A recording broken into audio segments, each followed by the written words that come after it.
Hello, everyone. We're just letting people in here.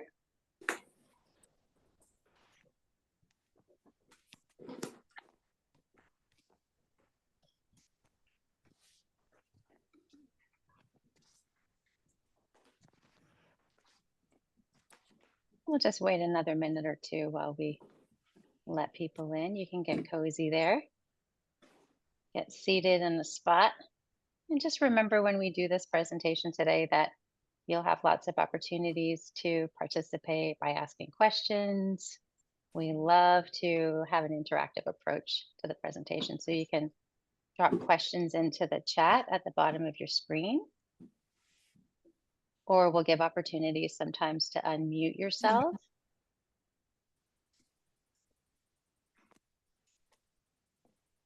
If it's possible for you to mute yourselves now, that would be really cool.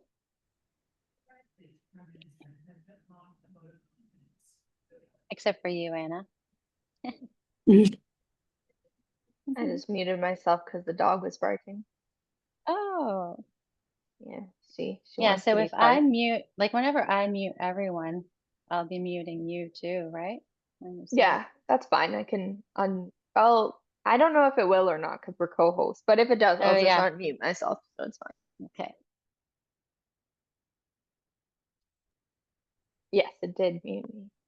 Okay. That's nice to know I can mute you if I need to. Just kidding. You don't like what I'm saying, you're just No, I trust you implicitly. Okay. Looks like we have an amazing crew today. I'm just seeing who's here. It's nice to see so many people with their cameras on. Nice to see you. I see Sid here, Margaret, Darlene, Susan, Pat. Wow, wow, wow. I know this is a very important topic and one that people were asking for a long time. So we're doing it and we're excited to be here. All right. Well, I think it's as good a time as any. What do you think, Anna? sounds good. Yeah, it's All 2:02. right. Okay. Just gonna put this on there. Okay. So, welcome everyone to our bone health webinar. It's so nice to see you all. My name is Leigh. I'm here from Vintage Fitness, and I'm joined today by Anna, also from Vintage Fitness. I'm the owner of Vintage, and Anna is one of our fabulous trainers, and she's a registered kinesiologist. And we love to nerd out on topics that can help you with your exercise and your well-being and your health and fitness. A little bit about Vintage Fitness, in case you're not familiar with us. We are all older adult fitness specialists that work with this company. We're personal trainers that go in home to work with older adults. The company's been around for 20 years, actually, doing this work.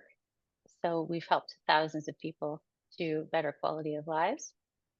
And that really excites us all. We're very passionate and knowledgeable and empathetic fitness trainers within this organization. We also have Sid here today. Hi, Sid. He's a very valuable member of our team as well. And just a little bit more about us. We tend to promote a longer term investment in a commitment to your health. So we don't do sort of like quick fix bikini body situations with our fitness. We know that it's important to establish lifelong habits in terms of fitness. So we help you learn how to do that. And then you do get your results with us, but maybe not in 4 weeks, but in a number of months and or years. Okay, so just a little bit about me.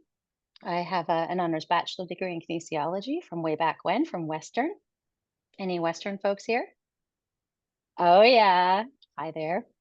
I also then studied at the Canadian Centre for Activity and Aging, which is also in London, and got the seniors fitness bug from a course in physiology of activity and aging, learning how you could have muscles just like younger people if you actually use them, and bones as well. And that was just a compelling way to get started in this. I'm a fitness for mental health specialist, and I have 20 years of full-time experience training seniors one-on-one and in group settings. And Anna, who is here with me today, you will find is a very, very knowledgeable and lovely human.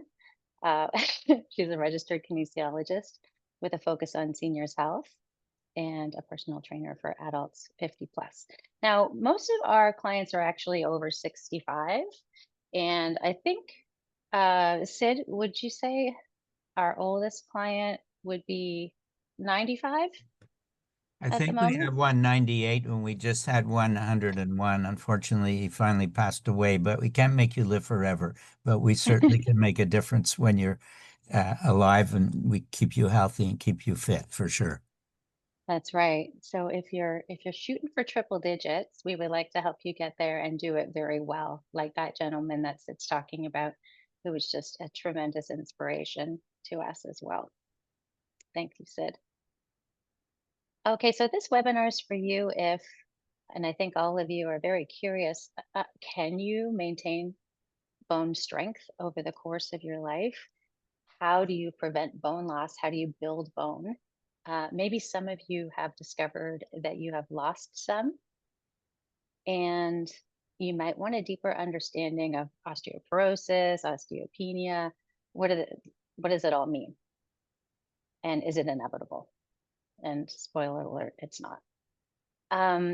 So today's topics: osteoporosis, some of the risk factors for bone loss, how to mitigate them. Of course, our area of expertise is the effect of exercise on anything. So, in this case, on bones. And we're also going to touch upon nutrition to support bone health. So, that's very important too in terms of supplemental. A few statistics that we wanted to share with you. So, over 2.3 million Canadians are living with osteoporosis, and a staggering number of those are women, 80%. 80%, we'll tell you a little bit about why that is with women as well. Less than 80% More of all than. more than 80% of all fractures in those 50 plus are due to osteoporosis. And fractures as a result of the disease are more common than heart attack, stroke, and breast cancer combined. Okay, so the four F's. The four F's can go in a couple different orders. If you're fragile and then you fall, you can have a fracture. This is probably all common sense, right? But we want to interrupt this pattern. So if you're less frail and you fall, then you won't have a fracture. The other order it can be in is, if you're fragile, you can have a fracture which causes you to fall. And both of these will give you an increased risk of fatality. So we want to interrupt the first one, to make sure that you're not frail and fragile. And that's where we come in, and we're going to give you all sorts of tips on what you need to know to avoid that. A few more statistics on the side here: 22% of women and 33% of men who suffer a hip fracture will die within 1 year. 1 in 3 hip fracture patients will refracture within 1 year, and at least 1 in 3 women and 1 in 5 men will suffer from an osteoporotic fracture during their lifetime. So that all sounds pretty grim, but that's why we're here to tell you what you can do. And Any these are questions so all far? Canadian statistics. I just wanted to mention that.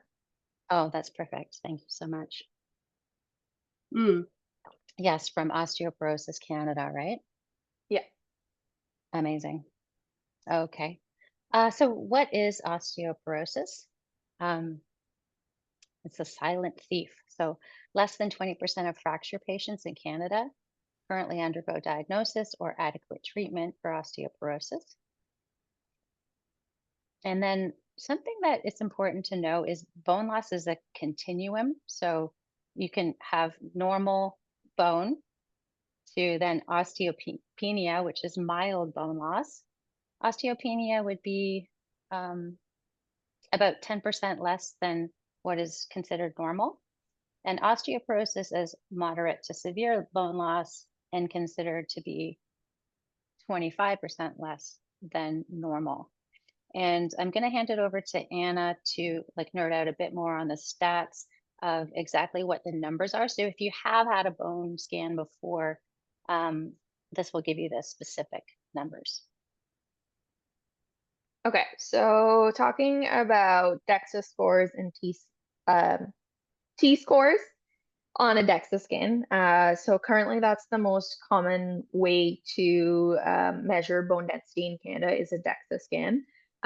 One thing I've kind of learned through experience is that your doctor may or may not actually go over the results with you in detail.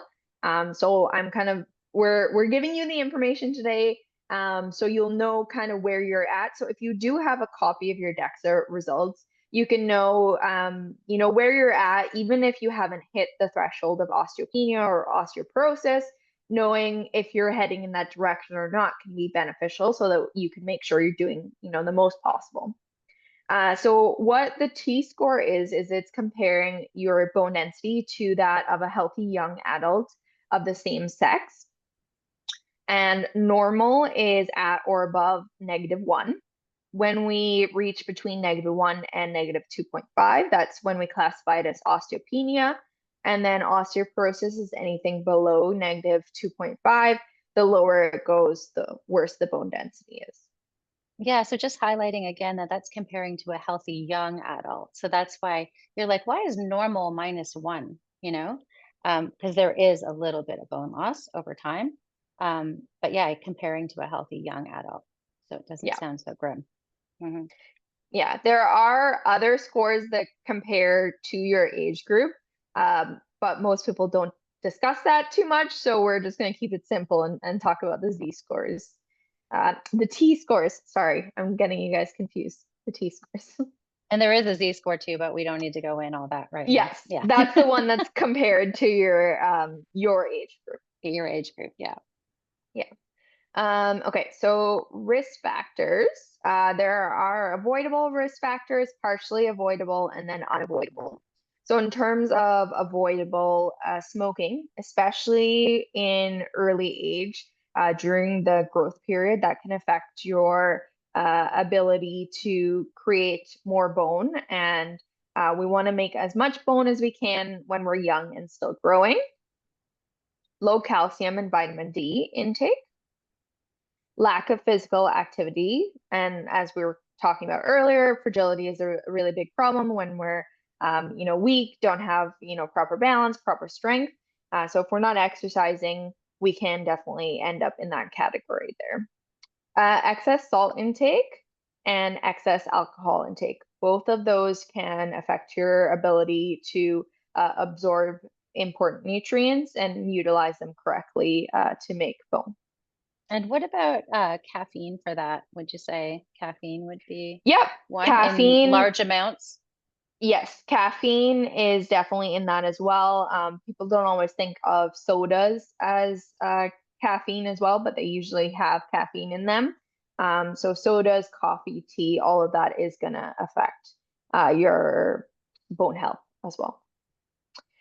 Partially avoidable, so low body weight or low fat percentage, especially in women, because women tend to need a higher fat percentage to be healthy and have their hormones work correctly.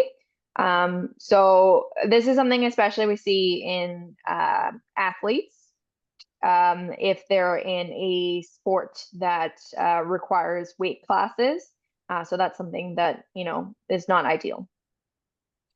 Prolonged use of certain medications. Some medications can inhibit your ability to absorb nutrients or cause bone loss directly. So things like steroids, and that can be like a corticosteroid, like for an inhaler for asthma, thyroid medication, lupus medication, stuff like that. Unavoidable, age and sex, it is more common in women. Thinness or small frame, people with smaller frames usually more prone to osteoporosis. Genetics, so if there is any family history of a hip fracture of osteoporosis, then you are more likely. And then white or Asian ethnicities tend to have more risk of osteoporosis. And then being postmenopausal or around menopause time. So around that time, women lose 2 to 3% of bone per year. And that's due to the role of estrogen.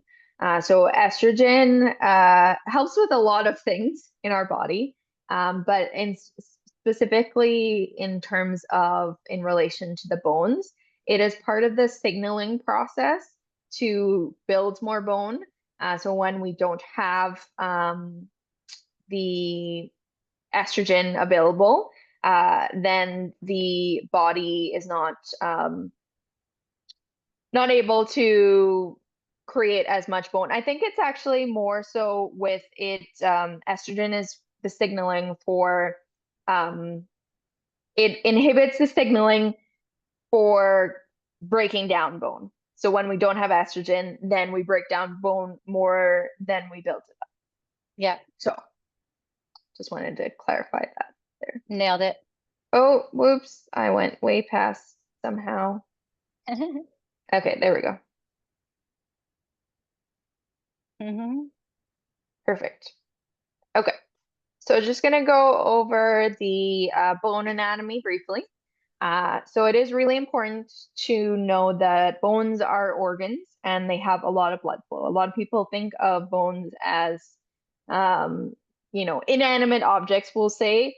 Just like static, unchangeable. Yeah. Exactly. But they are a living connective tissue in our body and they are highly vascularized. So there are 3 main types of cells. You will see 4 in this diagram here, but that's because one becomes the others. So osteoblast builds bone. So you can think B for blast, B for build. Osteoclasts resorb bone, so they break it down. And then osteocytes maintain the bone. And they're all working together to maintain equilibrium. So it's not that osteoclasts are bad for reabsorbing bone because we want to have turnover of bone cells to keep the bone healthy and strong. So as bone becomes, older, we want to replace it with newer bone. So it's important to understand that it's not a bad thing necessarily. Yeah, it's part of the equilibrium, but we just want to make sure that we're still building if we're resorbing, right? Yeah, we want to keep the right amount balance, right? We want to keep balance, and it just becomes a little bit more difficult as we age to keep that balance. Okay, and speaking of aging, we're going to talk about bone density throughout the life cycle. So in earlier life, we have osteogenesis. So there is more growth happening than loss and breakdown, especially if we do high levels of activity before puberty, then we'll have 2 times the benefit. When we get into, yeah. So that's things like any like jumping sports, like, anything that's like really active in your earlier life, you're loading the bone. I think I don't know if it was in Canada, but there was an initiative called Bounce at the Bell for young kids and having them bounce at lunch bells, and that worked to help improve their bone density.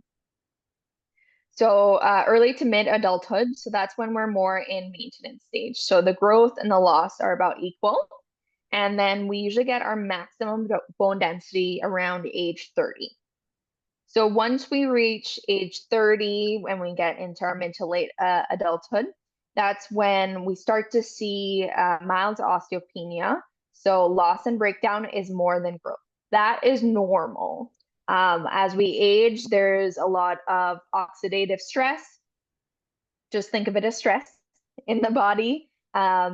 And that is going to naturally cause things to break down over time, which is perfectly normal. But what we don't want is when we get into our late adulthood to older age, to get into more of the moderate to severe osteopenia. So as I said, it's normal that we lose bone as we age, But again, we want to try and keep it still in a healthy range, so we're not, prone to fractures. Quick question there, Anna. Can you reverse it? Like if you've already gone to osteoporosis, can you reverse it back to osteopenia, or can you bring your levels up? What do you Yes, guys yes, think? you can. Yep. If you had said that a second quicker, I would have let them answer it first. Yeah, I think some people Um, think like once they have it, then it's their disease, right? Like I have osteoporosis and oof, it's a life sentence, right? But we're here to yeah. tell you that again, it's a spectrum and it doesn't just go one way, like the Mhm. bad way for your whole life. You can go back the other way too. It's definitely like it becomes more challenging the worse condition that you're in, because when you have severe osteoporosis, some of the things that would really help improve your bone density is also very risky It's because you contraindicated. don't want to have, yeah, Right. fractures. So Right. it is something that it's better if we catch it, earlier on. But there is still some play of the potential of improving. And there's a really great quote on the screen here: not losing is gaining when aging. So even if your bone density doesn't get any worse, if it just stays where it's at, that's actually you're improving, because the natural is that you lose. Absolutely. Okay, great. Well said. Hopefully that brings you all some hope.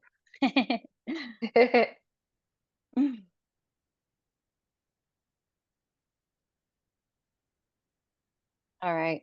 So some key principles here from what Anna shared so far and what I've shared so far is focusing on bone health and not the disease. Like I'm a person living with osteoporosis. Instead, what can I do and what am I doing every day to help promote bone health? So we're going to go into these in a little more detail too, but keeping muscles strong and used are actually, it's a super important point in building bone and in bone health. So that's, I'm hoping compelling for you and you'll see why. Avoiding breaks due to falls. So we have a fall prevention program, for example, that will help you um, with your balance, and balance training can be a part of not falling and then not having a break that could have been avoided, and maintaining bone density once the maximum is achieved. So showing you how to do some of this. Early detection and prevention of the disease is key because, as Anna mentioned, it's tougher once you've gotten into severe osteoporosis to do the things that you need to do to build it back safely. Okay, so this is where it gets kind of fun and interesting, I think. So Wolff's law is that bone will adapt to the loads under which it is placed. And I think that's very exciting because, as Anna said, it's a living tissue. So it's not just like, yeah, it's always communicating with the rest of your body, and the rest of your body and what you do with it communicates to the bone. So bone mass increases in response to stress.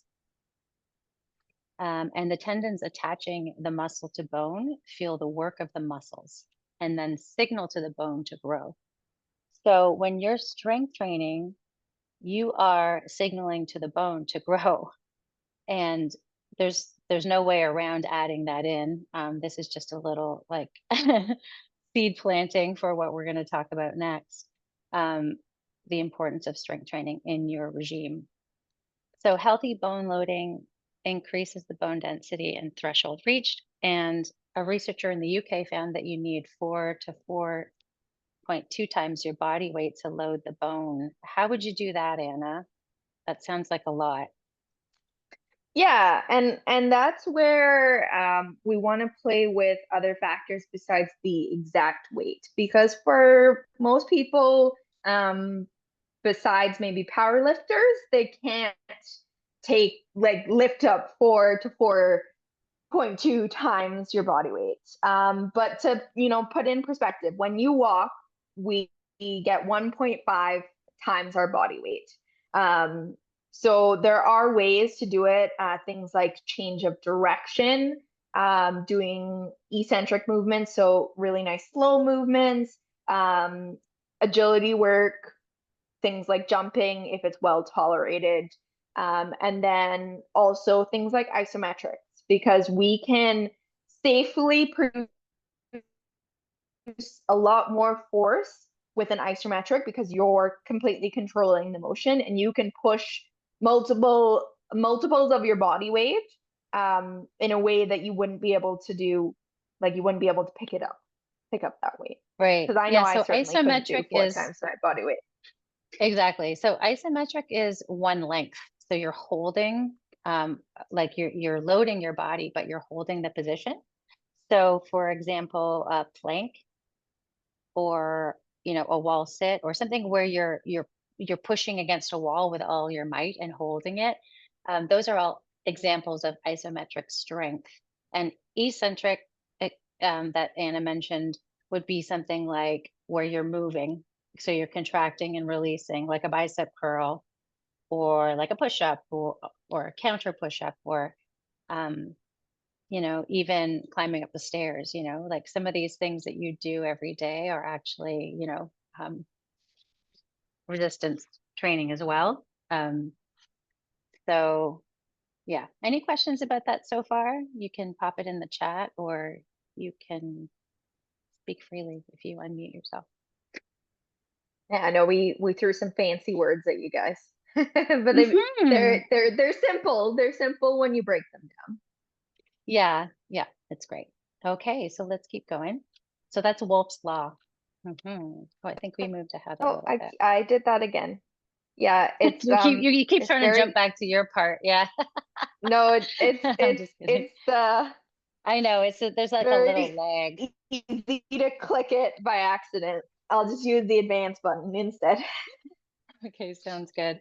Okay, so this is a really exciting quote that I actually got out of a podcast by Dr. Peter Tia. I'm sure lots of you have heard of him. He has done tons of research and has a podcast and a few books on longevity.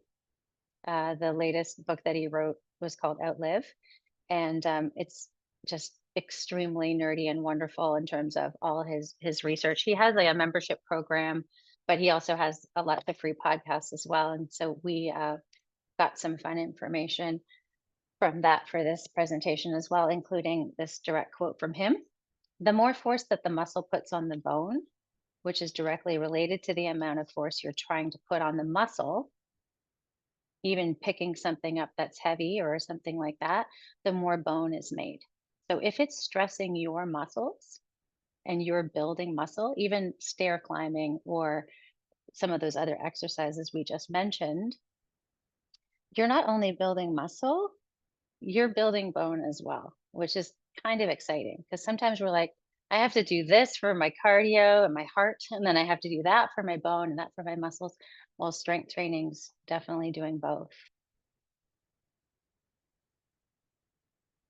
And we can go on to the next one. We do actually have a little clip of that podcast. And so we're going to have a listen. Cells are really interesting. They're what we call mechanosensory cells. So they actually can sense forces. So if you think about how muscles act, a muscle by definition has to have attachments to bones. Right? That's how the system works. And a muscle's never attached to the same bone because then it wouldn't do anything. Contracting a muscle on the same bone doesn't do anything. So muscles have to go across joints. So your bicep actually crosses a couple of joints. So you have a bicep that is attached to the bones of the lower arm and then attached to the bones of the upper arm. And so that when it contracts, it actually closes that angle of the arm. Okay, so muscles are attached via tendons to bones. And think about like what we do with our muscles. Think about the load we put on those muscles. Well, the very simple laws of physics tell you that the bones have to feel that load.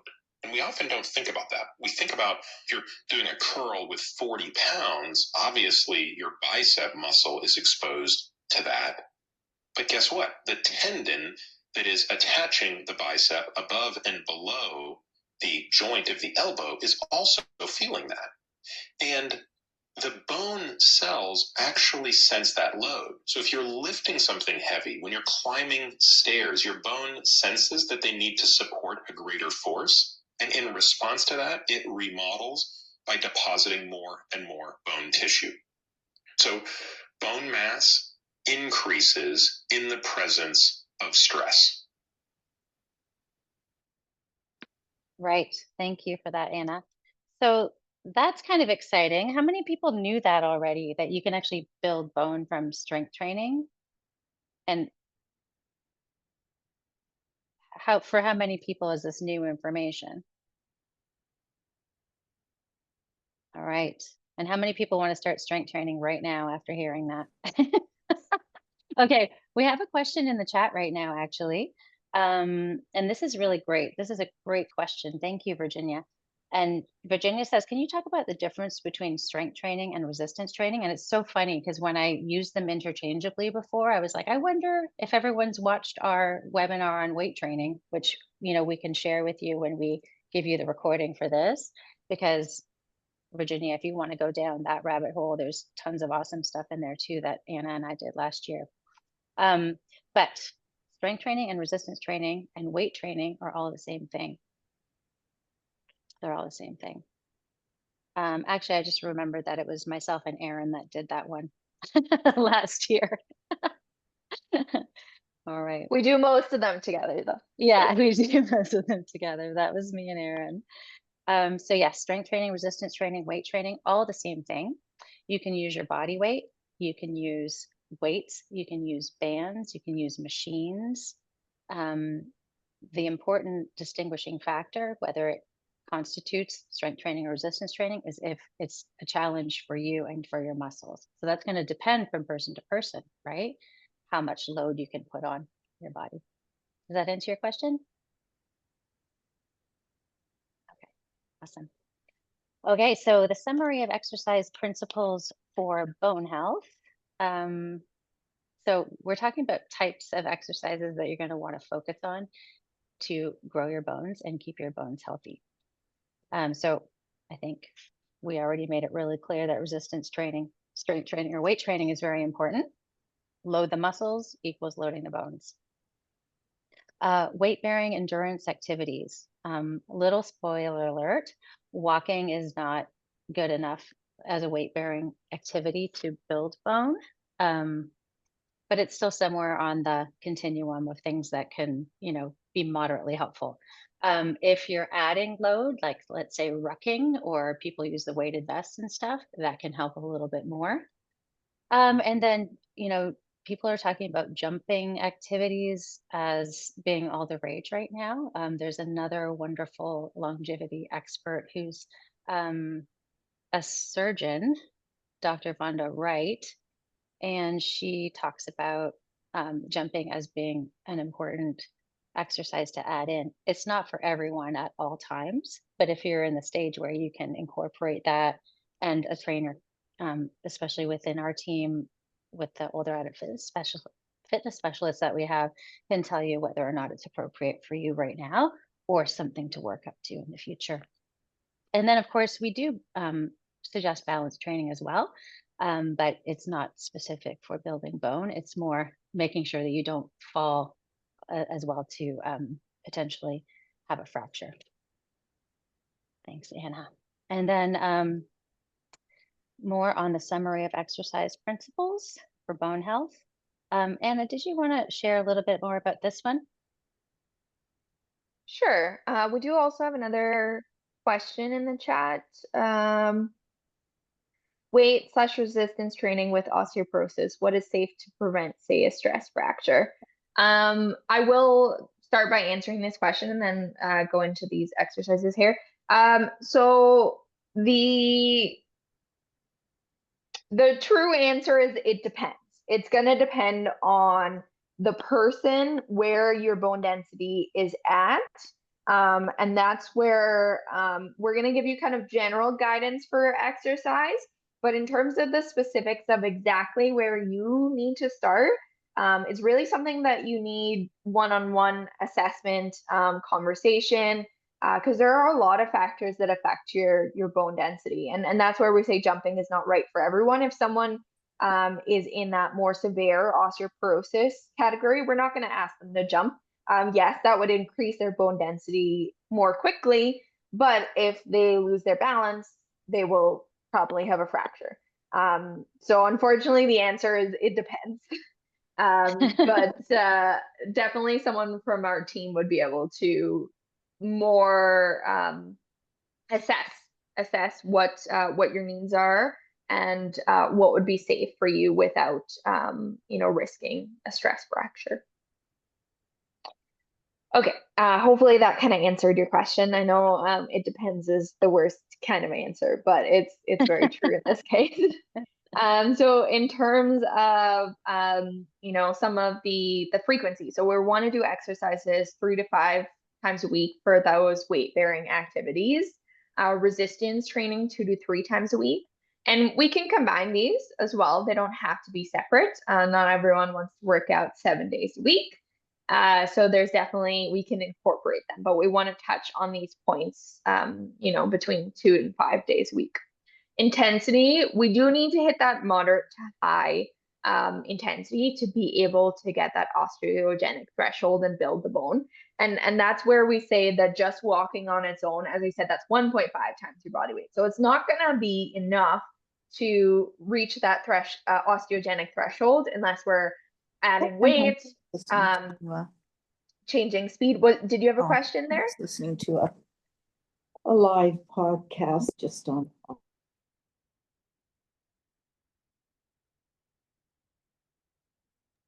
Yes, okay, I unmuted myself there, so we're good to go.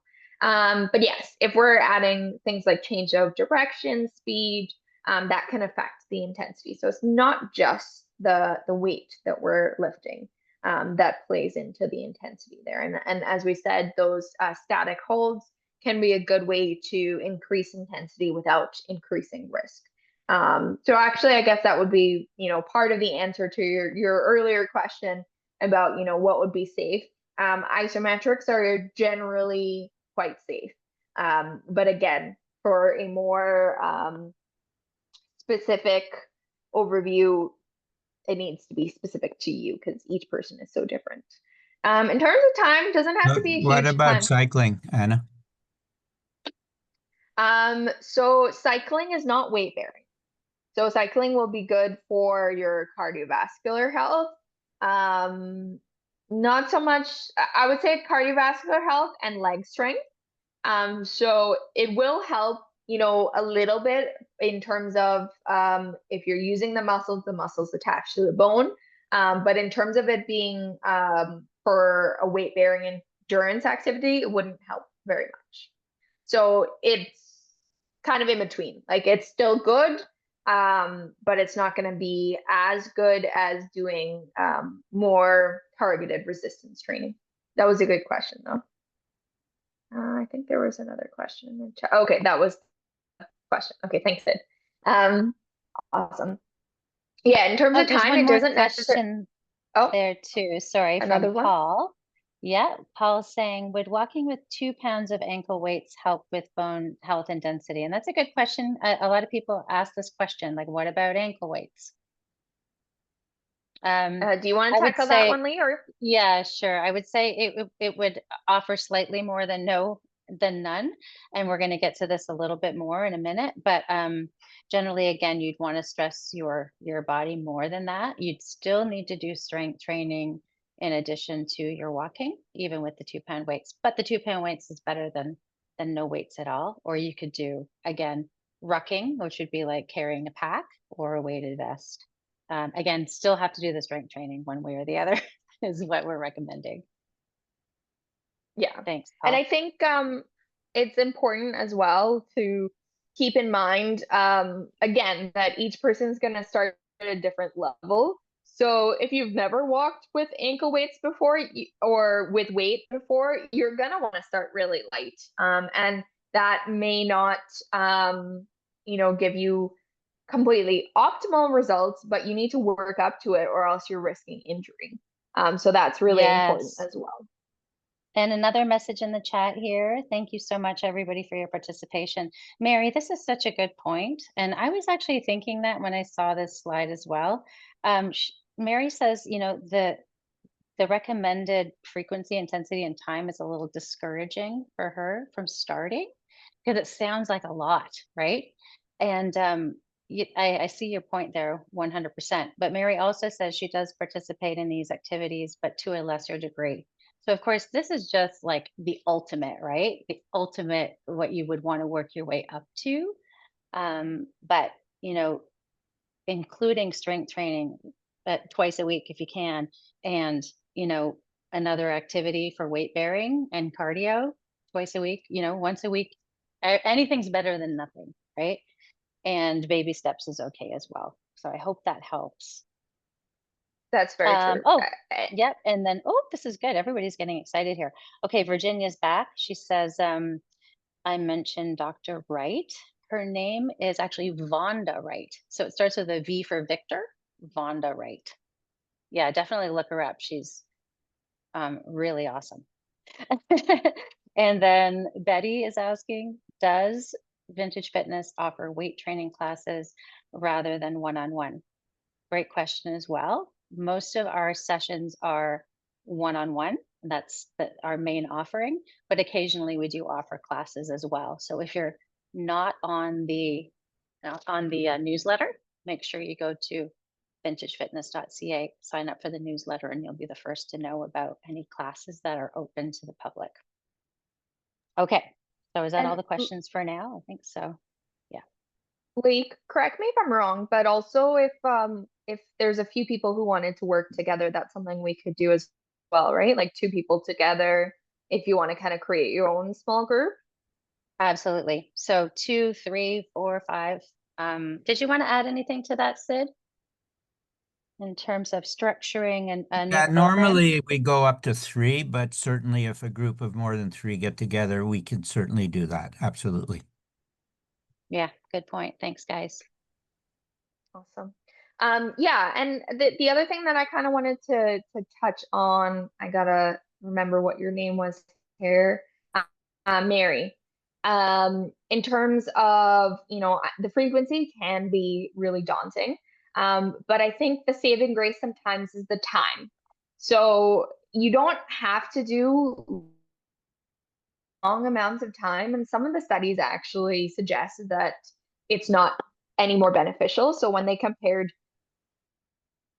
you know, like longer distance runners to shorter distance runners, they didn't actually have better bone density, and in some cases they had worse bone density. We will discuss the running is not 100% the best either, but it is better than walking. And I do apologize if you guys can hear my dog barking in the background there. Hopefully not. But yeah, so we can split it into short bursts. So even, you know, 5 minutes, 10 minutes.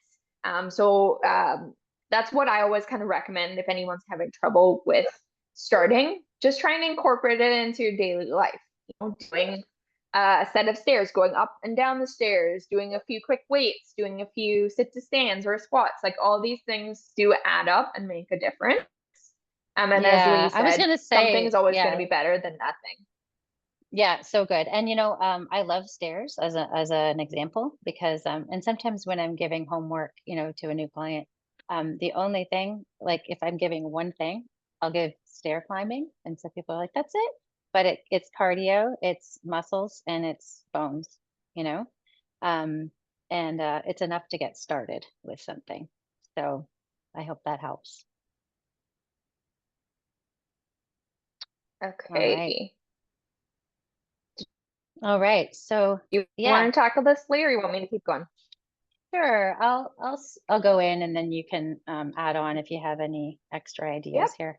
Okay, so you guys are already starting to ask, right? What about cycling? What about this, that? And it's so good because you know what? All those exercises have benefits, 100%. Today we're talking about bone health in particular. So with regards to bone health, you know, swimming, cycling, walking, gardening, golf. Unfortunately, they don't have a lot of impact on benefit to bone. Same with Tai Chi, yoga, Pilates. Now, these things are great for balance and great for fall prevention. So they still can contribute to kind of our goals around bone health, as we mentioned before. And some things that do help increase bone density, strength training being, number one here. Did you want to add anything there, Anna?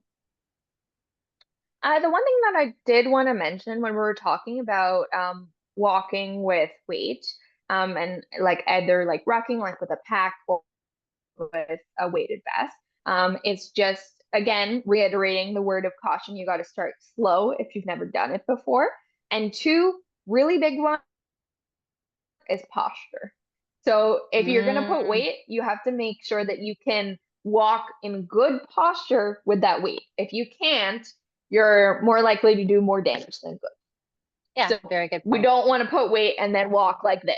We want to walk nice and tall with the weight. Yes, yes. And on the posture front, we are actually going to be doing a whole webinar on posture before the end of the year too. So again, making sure you're on that newsletter, or you can subscribe to us in Eventbrite so that you can learn about when it is, if posture's of interest to you to learn about. Okay, so the osteogenic loading summary. Oh, that sounds so fancy. So this is really just our continuum in terms of what effects these exercises have on bone density. So swimming and cycling, next to none.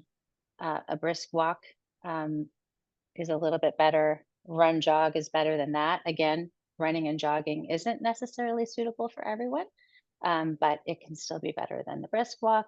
And then strength training for sure can be suitable for everyone in its own way, with specifics dependent on each person, and jumping if that's something that is available to you. And I think we have a So we do have question. another question in the chat. Marzia, I believe, hopefully I pronounced that okay, says, I use hand weights at Aquafit. Does this help at all? So I can answer that question because I do also do some Aquafit myself. So it will help to some degree. The more resistance you can have in the water, the more we're loading the muscles, and the more we load the muscles, the more we load the bones.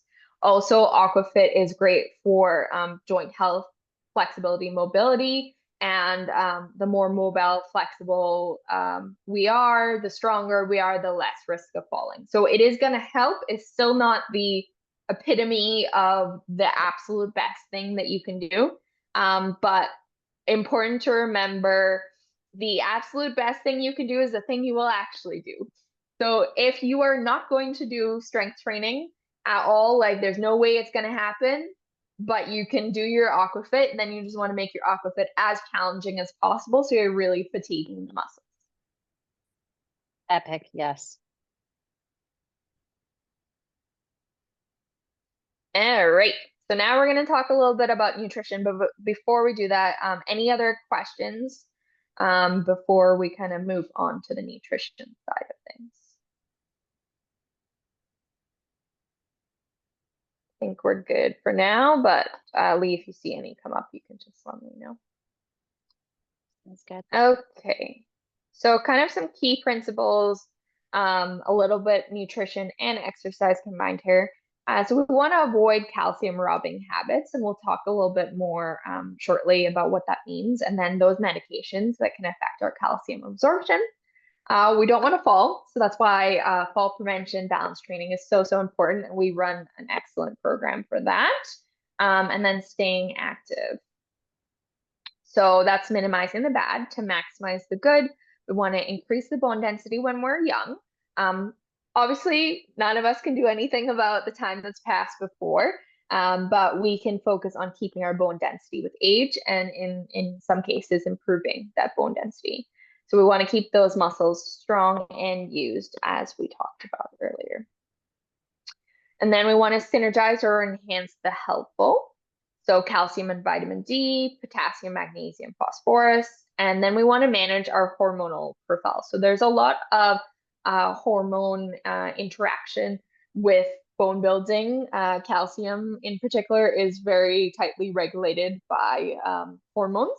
So the more at equilibrium our hormones can be, and the more like stable our endocrine system is, the more likely we are to have good bone health.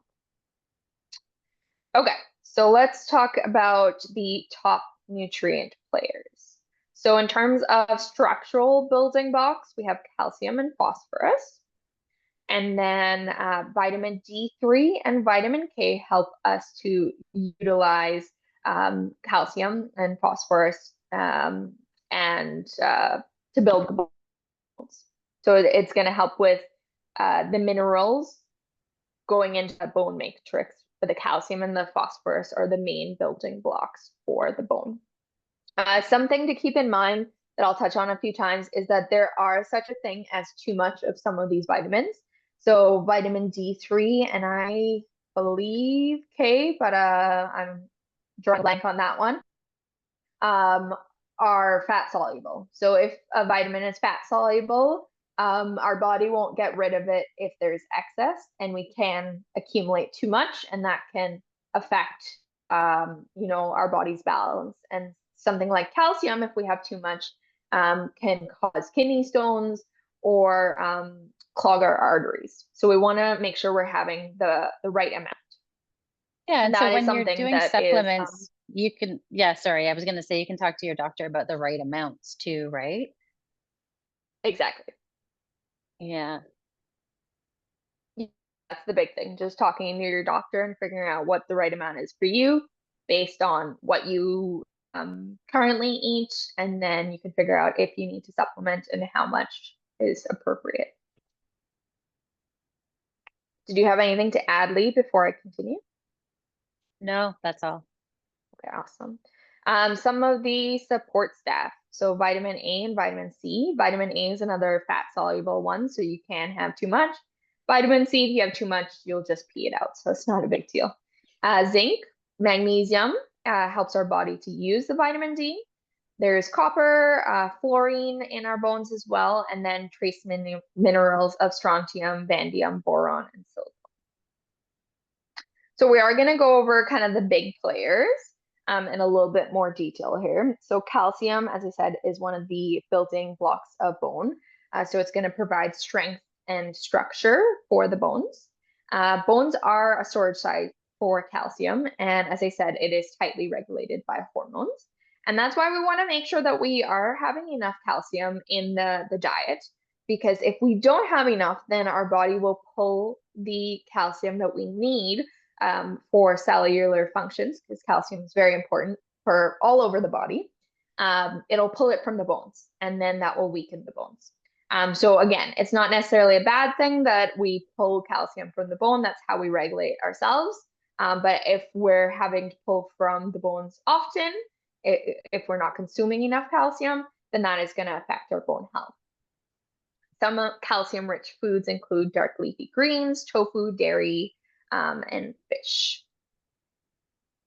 Phosphorus works with calcium to provide strength to the bone. Excess is not very common,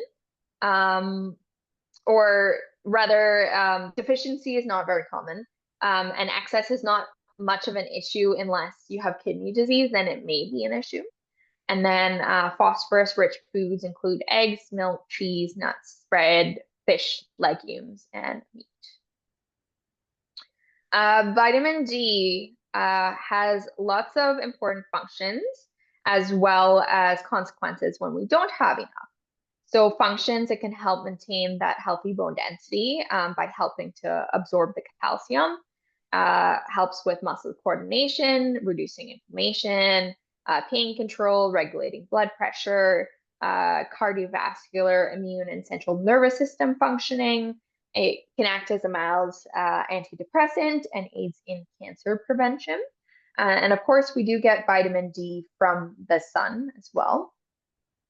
Suboptimal levels, getting frequently sick or feeling exhausted even when you're getting enough sleep. joint pain or back pain, depression, impaired healing, bone density loss, hair loss, muscle pains. Again, vitamin D is one that we don't want to have too much. Less common to have too much in Canada because we don't get a lot of sun, but definitely still a conversation to have with your doctor. So vitamin D rich foods, fatty fish, egg yolks, fortified foods fortified with vitamin D as well. You do get vitamin D from the sun, but we don't really get too much sun for about half the year. So there may be a case for needing to supplement in the diet. But again, talking to your doctor, testing your blood levels and figuring out what the correct amount of supplementation is, because you can definitely have some serious side effects if you have too much. Vitamin K, so helps build the bone and bind the minerals to the structure. And again, things like dark leafy greens, fermented foods, and animal products. Protein, so that makes up a big part of our whole body, but especially the bones, and it is required for that structure and bone repair. So we want to make sure we're getting enough protein. Protein-rich foods include legumes, tofu, eggs, lean meats, fish as well. It's not listed here, but fish would be another good one. And then, some nuts and seeds will have some, protein, but they are more fat. In terms of recommended daily allowance, so it's 0.8 grams of protein for every kilogram of body weight that you have. So you can do the multiplication, or they have tools online that can help you figure that out as well. Yeah, I was going to say the great and thing actually about just some a of these note. things. Oh, sorry. Go ahead. I'll add it after. The great things about some of these things that Anna was mentioning that are important to eat for bone health are also good for lots of other things. For example, protein in terms of muscle development, and dark leafy greens and a lot of the other nutrients for energy and for general health. Exactly. Exactly. The big thing is we just want to be healthy, and then our whole system works better. What I was going to add is, again, protein is, I would say in most cases, people don't have enough, but still a good thing to keep in mind the guidelines, have conversations with your doctor. People who have certain conditions, having too much protein can be a risk. I believe people with kidney disease as well. So just things to keep in mind. And then this is a nice kind of paraphrasing of a quote. A lot of times people say we are what we eat, but in fact we are what we absorb and utilize, not what we eat. So this is just to kind of bring into perspective the importance of our body being able to actually absorb the nutrients. So we can have lots of calcium, but if our body's not taking in the nutrients from the food, then we're not getting the benefit. And that's where we want to be mindful of those calcium robbing habits. So there are certain foods that we don't necessarily want to eat in conjunction with calcium, because then it can affect the absorption. That is very complex, so we're not going to go into that today, but just something to be mindful of. Okay, so as we said, basically we want to have a nice balanced diet with lots of fruits and vegetables. We want to have appropriate amounts of all nutrients that are needed for bone health. We want to have healthy fats, less saturated fats, omega-3s. Antioxidants can help reduce that oxidative stress, which I mentioned earlier, which oxidative stress does negatively impact the bone. And that's why as we age and we have more oxidative stress, we usually lose bone. So we want to have those antioxidants. Polyphenols are another kind of vegetable compound that exists that can be helpful for bone health. And then having a healthy gut microbiome. So again, that's going to help us absorb those nutrients so our body can actually utilize it. Amazing. Thank you. And then we're just going to circle back to the exercise considerations summary, because really that's our domain, that's our area of expertise here, and reminding you, what's next? What are you going to take from this webinar? Remember too that we are actually going to um, share this webinar with you, the full recording of it. So we're going to send it to you, to all of you who've signed up, whether you're here live with us today or not. And that's wonderful. You can always have that to go back to. And we also load them all up on YouTube, and we have links to all of them on our website as well at vintagefitness.ca. So I see that some of you are taking notes, and I think that's wonderful. And I hope we can make a little plan going forward. And if you need any assistance with that, we are 100% here for you. We do like a little free consultation with you when you first call us. I know some of you are already clients of ours, and I recognize you, and I'm so happy to see you here. And for those of you that don't know us yet, the Sid will do a free consultation with you. You will meet one of our amazing trainers, and then you'll be off to the races to design a program for you.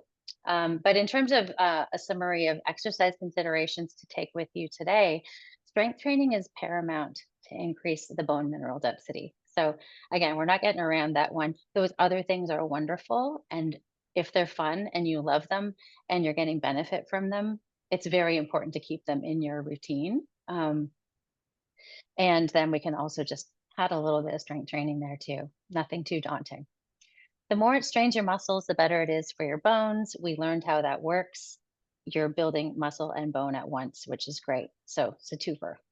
And then strength training simultaneously builds your bones along with your muscles. Yes, that's what I just said. Perfect. So let's see, do we have anything? Yeah, we have else an we wanna awesome question in the chat here. Does bone health help with osteoarthritis? Amazing. Do you want to take that one? Sure. So yes and no. So a lot of, strength training exercises is gonna make our muscles stronger.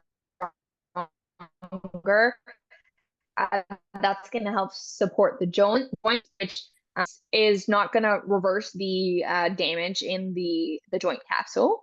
But again, when we're using the muscles, the bones and the joints, we're going to lubricate the joints. So again, it's going to really help with the inflammation, the pain. It's not going to reverse the damage to the joint capsule. The kind of caveat where I say yes and no is that depending on the exercise, there can be things that are good for bone health. It would not necessarily be good for joint health. So things like if someone has osteoarthritis, a lot of jumping, if the osteoarthritis is in their knees, will probably aggravate them. And that's where, sometimes they'll do things like aquafit and stuff like that, and that's really good for the joint health, but not as good for the bone health. So it's finding a balance of what you can tolerate to help both of them, and sometimes that means doing a combination. Or sometimes if you have really bad arthritis, it's doing the thing that you can tolerate that's still using your muscles, whether that being the water, and then doing less of the strength training, but still trying to do, what you can. So it's a little bit of a balancing act there. Hopefully that answers your question there. Amazing. Yep. And then Sid was just dropping a note in the chat here to remind everyone, we have a number on our website, but you can also call Sid on his personal number here, and he's just dropped it in the chat for you if you want to learn how vintage fitness works. With seniors, so you can be in your home, will come right to you. So the number is 647-249-1032, and that will take you directly to Sid to answer all your questions about how we work. All right. And speaking of questions, do we have more now?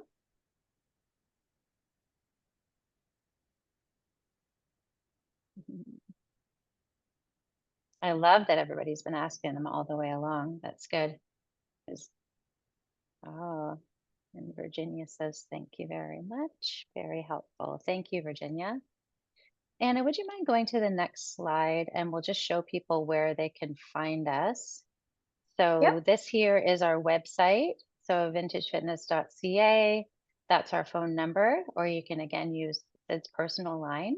And then if we go to the next one, you can also find us on Facebook and Instagram if you're into that kind of thing.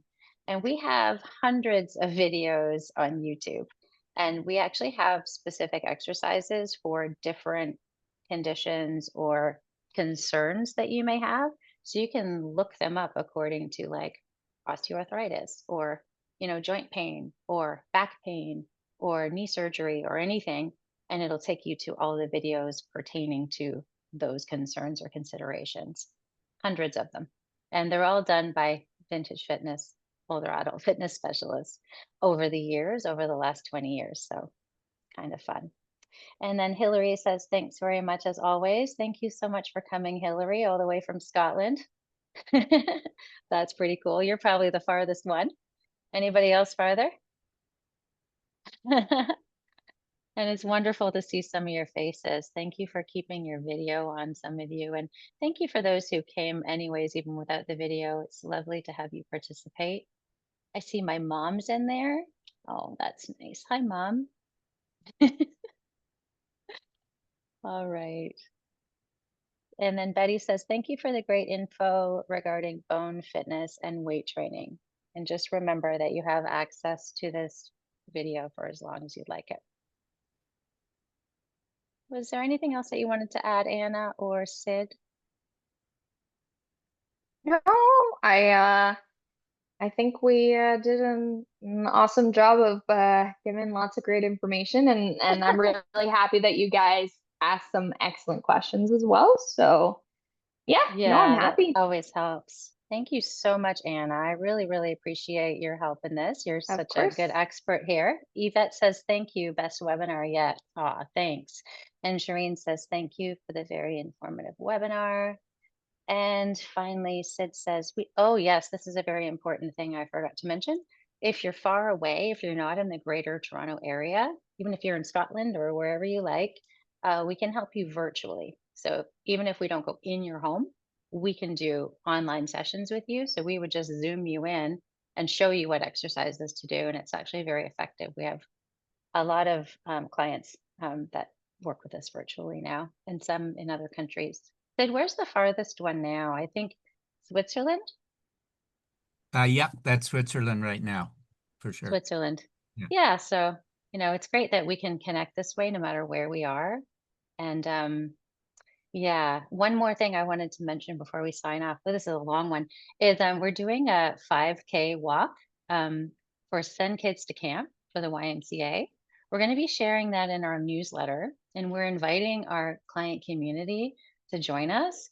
Our team's going to go. We have a fall prevention team for Vintage Fitness. So we'll be sharing that with you all in the newsletter soon. And we would love it if you would like to join us in that. And then we can meet some of you live, because of course your trainers meet you in your home, but it's so nice when we can all get together and meet each other live as well. Okay, well, thank you so much for coming today. It was an absolute pleasure to see you all. And we will see you again very soon for a webinar on posture and another one on joint pain before the end of the year. Take good care, and we'll see you soon, okay?